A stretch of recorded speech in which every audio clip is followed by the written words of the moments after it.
everybody, Prep Nurse One here. I'm doing this inside today because it is still raining outside. We've had some seriously crazy amounts of rain yesterday. But yeah, it was interesting. It was an interesting remnants of Fred. So we got well, we can't say that the reservoirs of water are not full. Everything is completely topped off. The 550 gallon tanks topped off. So yeah, there's no issues as far as that part of it goes at all.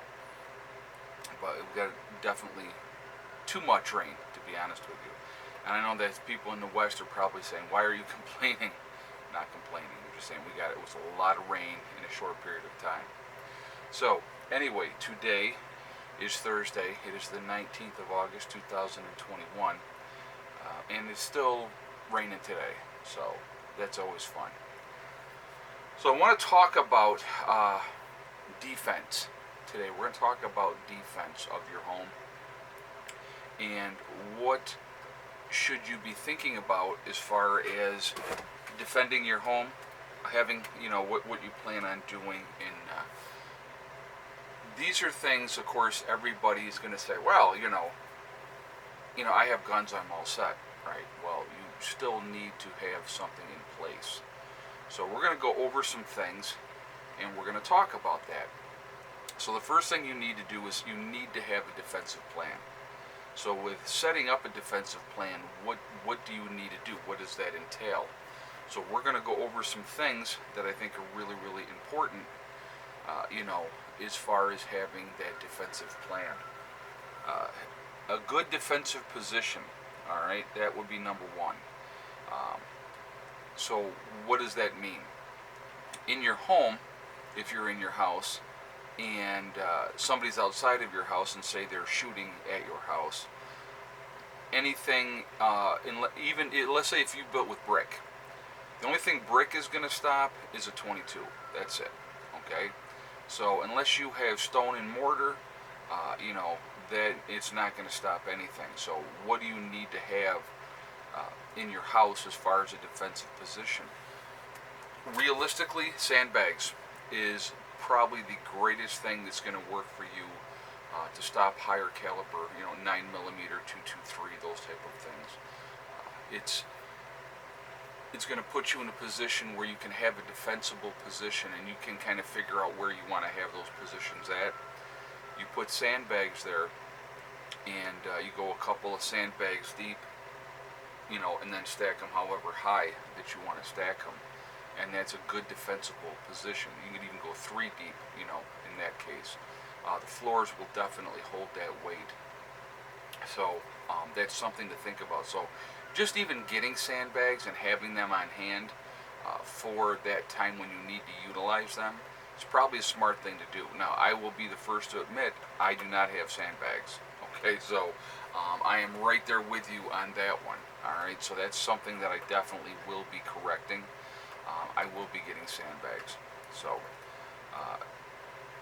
the next one, the right defensive gun. So what do I mean by that? Every person in a household should have a handgun. Every person in a household should have a long gun. Now, let's say, grandma's not the best shot anymore because she's getting older. Well, then, you would give grandma that 12 gauge. Having something with some stopping power, like I said, is an absolutely good thing to have. So make sure you have plenty of those tools and plenty of rounds, magazines, and that type of stuff to be able to do what you need to do when that time comes. All right, so the next one is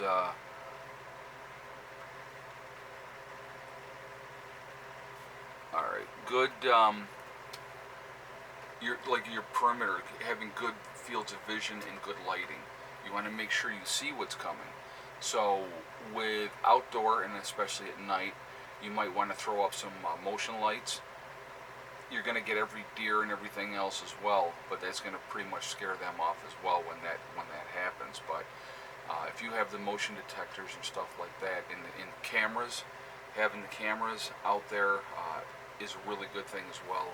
it kind of gives you an idea of what's going on. And if you have your main little area in your house with your monitors, so that you can kind of monitor who's coming, what direction, how many, and then you're able to call out to your other family members and say, this is where the threat is coming from, and they can act accordingly with that. Okay. The next one. This is actually really important. I don't think a lot of people think about this. If we have like a deadbolt and a regular lock on a door, people think we're all good. Your door is really not secured that way. I mean, if you've ever watched any episode of Cops and how they break into these houses, you know, with the thing that they use to smash the door open, if you don't have your door secured, they're going to get in. Anybody's going to get in. So making it harder for them to get in. Are they going to get in eventually? Sure. But if you can slow it down enough so that you can deal with that threat, that's the important part of that. There's a lot of different ways that you can do it. You can put brackets up on both sides of your door into the framing, and then put a, like a 2x4, or thicker, whatever you want to do, in there. They can pound on that door all day long, and that door's not going to go anywhere, because the strength of that and the distance of it is going to stop that door from going anywhere. So this is something to think about. They have the other things where the bars that you put the thing into the floor and you bring it down and it goes into the center of the door, and you can utilize those too. Those are things that you would do at night when you're sleeping, or during the day when you're sleeping, just depending on, if you're not going anywhere, and if you're down sleeping time and stuff like that, that'd be a good way to make sure those doors are secured. The next thing, secure windows. How do you secure your windows? Well, they have a film, a security film that you can put over your windows, so that if somebody takes a rock and throws it through your window right now, it's going to go right through, unless you have specialty windows. But with that security stuff, it's a clear thing that you put on the windows. The window's going to crack, but it's not going to break and fall out. You would have to really smash the crap out of that window to be able to have it open up so that they can get access that way. And again, what does that do? It buys you time to react. So those are things to think about as well. All right. The next thing, a well-established perimeter. Fields of vision, knowing where you are going to be, narrowing things down, and being able to see things and who's coming and those type of things. Pretty smart thing to do. Just gives you an idea. That's all part of having that plan. Okay. The next one would be someplace for your last stand. Where are you going to make your last stand? Is the family going to meet? Okay. So if things are getting hairy, and you have a code word that you holler out to your other family members, that they know, okay, if Dad says this, we all meet in this room, or in the basement, or wherever the case may be. And with that, having an escape route and a plan.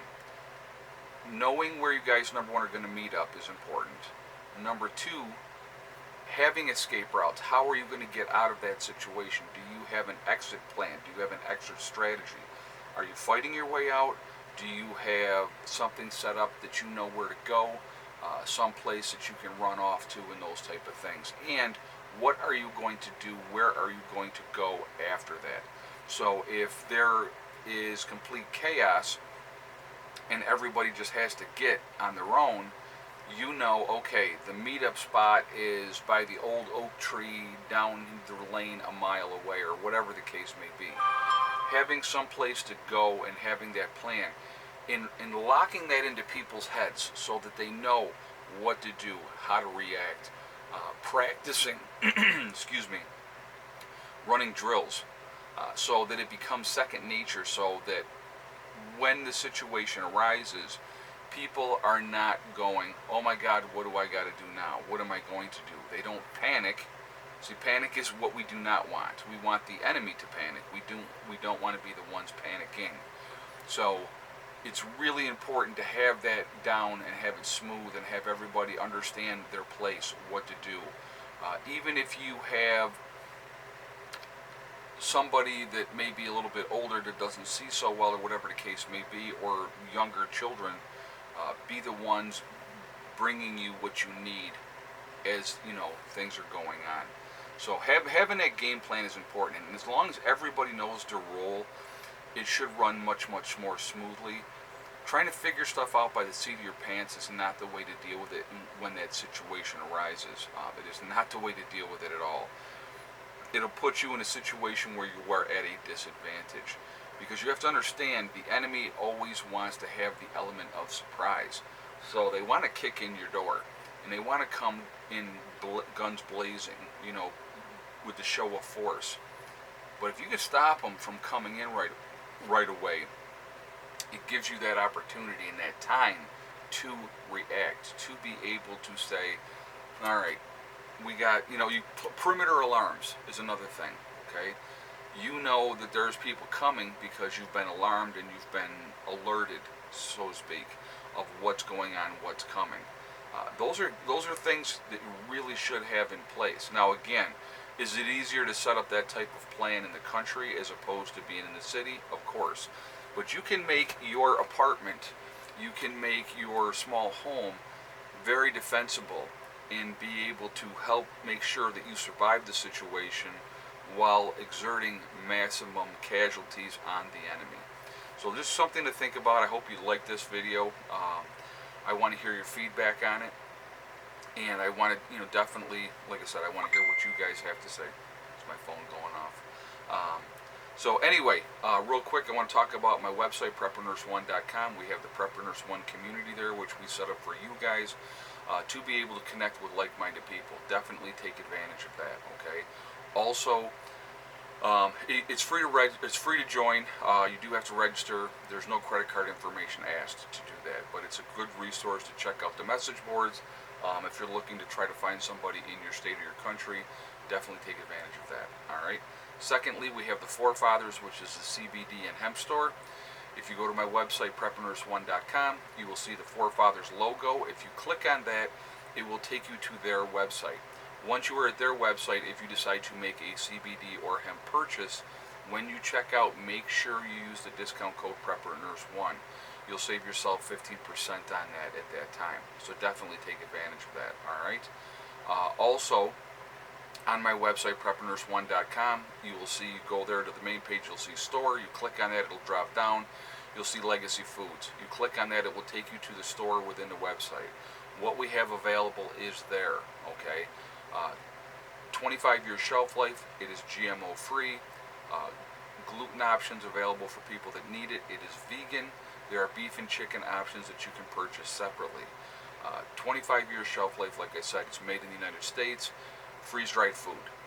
Definitely something you should have in your long-term preps, just as a very quick, easy meal to make. It's basically, you get the hot water going, you put it in there, you cook it for like 15 minutes, and you got yourself a really good meal. It's a good thing to have in your preps, okay?